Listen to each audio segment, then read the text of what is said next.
During the evaluation period, you will be greeted by the days left notice each time the software is launched. Simply press the No button to continue your evaluation. Now that the RV Park software has been downloaded and installed, we can go over setting it up. The first area we need to address is the Setup button. In the Setup panel, there are several areas. Setup RV Park Program, Other Tools, and RV Park Data Management. In this video we will focus on the Setup RV Park Program area. Note, the 3 buttons are numbered. This is because that is the order you should approach setting up RV Park. The first area is the most complex.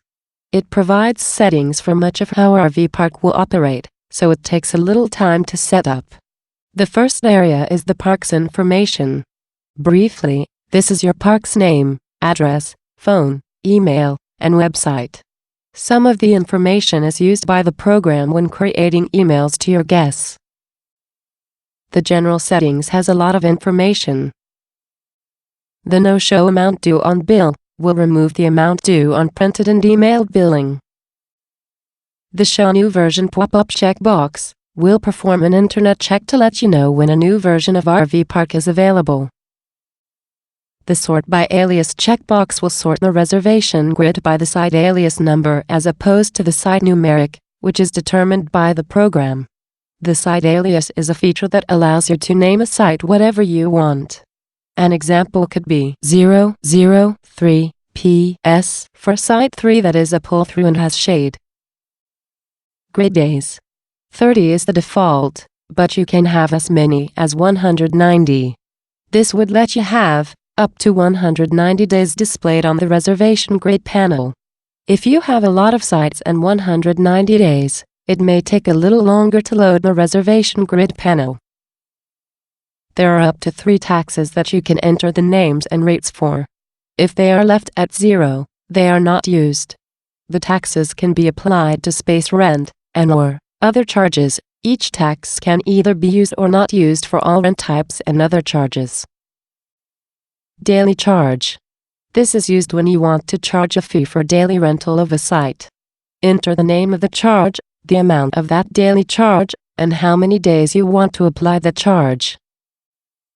Database path. This path is usually the program's location, but if you are using multiple computers, the path should be to the host or licensed computer. Country code. This can be set for the United States, Canada, or Australia. It just changes the zip code to postal codes. Backup database path. Enter the path where you want the database backups to be stored. This may be a separate drive or computer, so if the host computer's hard drive dies you don't lose everything. Change season dates. This is done on the site definition panel, which we will address later. The electric settings. If you need to tax electric usage, check the box. This actually gives you a 4th tax rate when you tax the electric charges. Kilowatt-hour billing can be done through 3 levels of billing rates if needed. That is, if your electric company charges differently for how many kilowatt-hours a meter uses in a month, you can accurately convey those charges to the guest. If the electric company charges one rate for 1 to 2,000 kilowatt-hours, and then a different rate for 2,001 to 2,800 kilowatt-hours and then everything over 2,800 another rate, RV Park can address this for you. If you only have one, just use the 1 to 9,999 values in kilowatt-hour range 1, and enter your rate for that usage and you are set. You can also have 2 electric companies at your park, but only one can be used at each site. Site types. You can define up to 10 site types for your park. If you don't want to use them all, just leave the field blank or enter none. The site types have another benefit other than flagging what type of site it is or what type of use the site is for, and that is, you can change the rates charged for sites by their type. So, you may want to use some of the types to assist in changing the rental rate for that site. Each site can, if you want, have its own unique rate, or you can have one rate for one type and another for others. The compress database option and backup database option should be set to automatic, in my opinion. This is because when you exit the RV Park program when you are through, it will keep the database clean and smaller and save it in case your system crashes. Mailing information is usually the same as the park information. If yours is different, you can enter that new address. You can also determine the default site type for when a new guest arrives. Billing.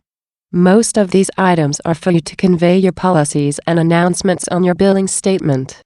Except for the cancellation policy, which is for the bottom of your confirmation emails you can send to guests reserving a spot. The news and announcements field on the bottom of the bill can have 1 or 2 columns if needed.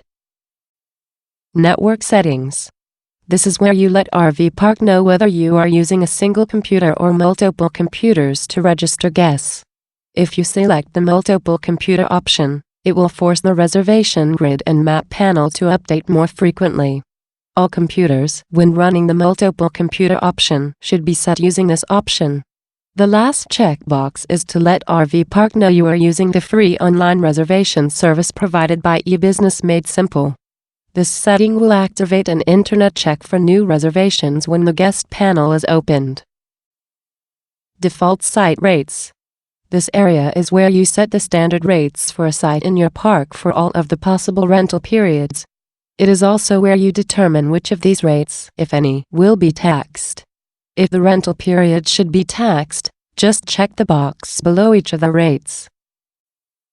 There is a taxes panel that will allow you to select which of the 3 taxes will be used on each of the rate types that should be set if you have the tax checkbox checked below the rate type.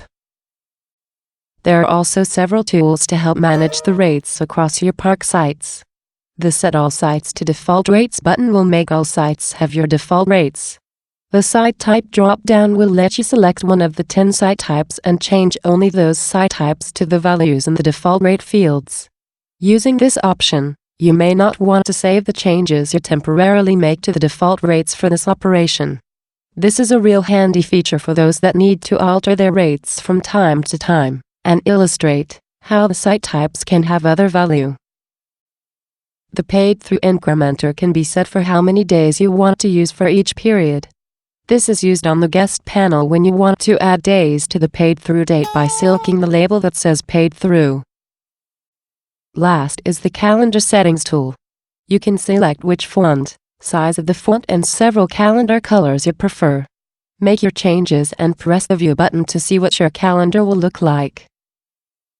This concludes the video on campground information setup.